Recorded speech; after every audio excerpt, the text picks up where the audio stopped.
Waqf properties were meant to be sacred, donated by Muslims for the welfare of the poor, for religious and educational causes. But what the Waqf has actually become today is nothing short of $1 billion land mafia masquerading as a charity.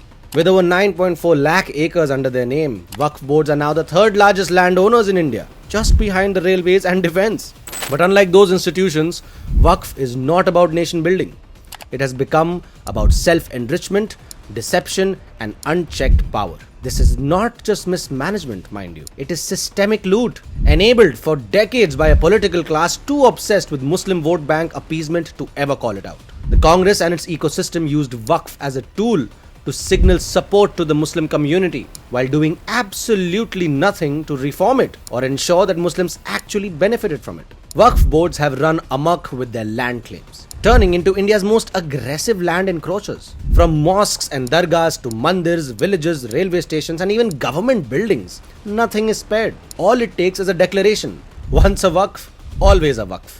And the property is theirs. No courts, no justice, no public say, nothing. So many cases, so many infamous cases like the one in Tamil Nadu where an entire Hindu village and temple was declared Waqf without the villagers' knowledge. Selling their own land became illegal without an NOC from the Waqf board. And this isn't an anomaly, it's a pattern. The following properties have either been claimed, eyed or targeted by the Waqf over the years. Shri Ram Janmabhoomi Mandir, Ayodhya. Shri Krishna Janmabhoomi, Mathura. Kashi Vishwanath Mandir, Varanasi, Somnath Mandir, Bhojshala Mandir, Rameshwaram Temple Corridor, Delhi ka Pragati Maidan, 6 mandirs in Delhi, and so many other claims. Is this religious administration or land conquests? We'd fail to understand. Now let's talk about how other countries handle their Waqf properties. Let's take Turkey for instance. After the fall of the Ottoman Empire, the Turkish government nationalized all Waqf assets, bringing them under state control. The state is the custodian of these assets and uses them for public welfare, ensuring accountability and transparency. Everything is properly documented, and the state ensures that the properties are used for the good of the people, not to line the pockets of corrupt officials. In Malaysia, Waqf lands are managed by state religious councils, and their success is evident. They've developed commercial complexes, hospitals, and universities on Waqf land, generating revenue for social welfare. Unlike India, where Waqf lands are still left idle or squatted upon, Malaysia ensures that these assets are used to benefit the community, not exploited. And now, of course, Pakistan's Waqf laws have been amended regionally.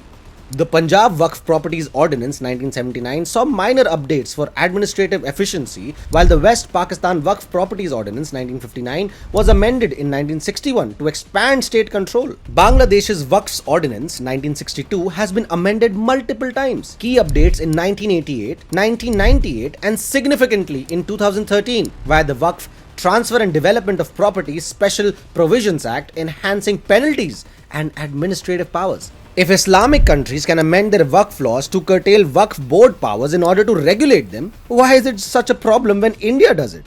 Despite owning land worth billions, Waqf boards generate a laughable 163 crore annually. Where does the rest go?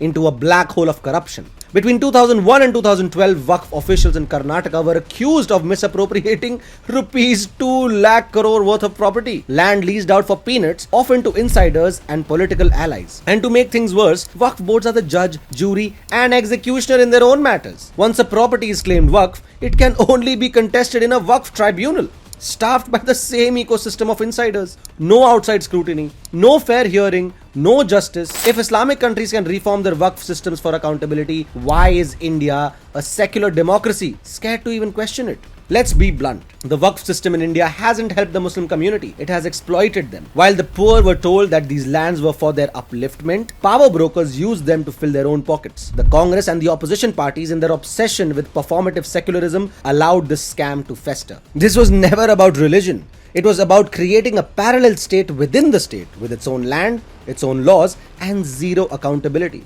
This is exactly why the Waqf Amendment Bill 2025 could be the final nail in this corrupt system's coffin. For the first time, it actually seeks to end the Waqf board's unilateral power to declare land as a Waqf, bring in the district collectors and external authorities to verify its claims over a land, and ensure land cannot be grabbed behind closed doors in the name of religion.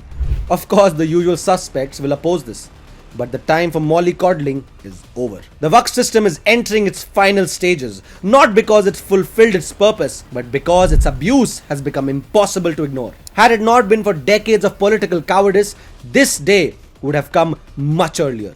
The Congress and opposition parties, obsessed with tokenism, kept the scam alive while the Muslim community remained stuck in poverty and illusion. This is not just the death knell of a corrupt institution, but for those who milked it dry, misused religion for personal gain, and kept the Muslim community in the dark. It's time for some real reform. It's time to put an end to this fraud. And most of all, it's time to return Waqf to the people it was supposed to serve. It's over, Waqf Board.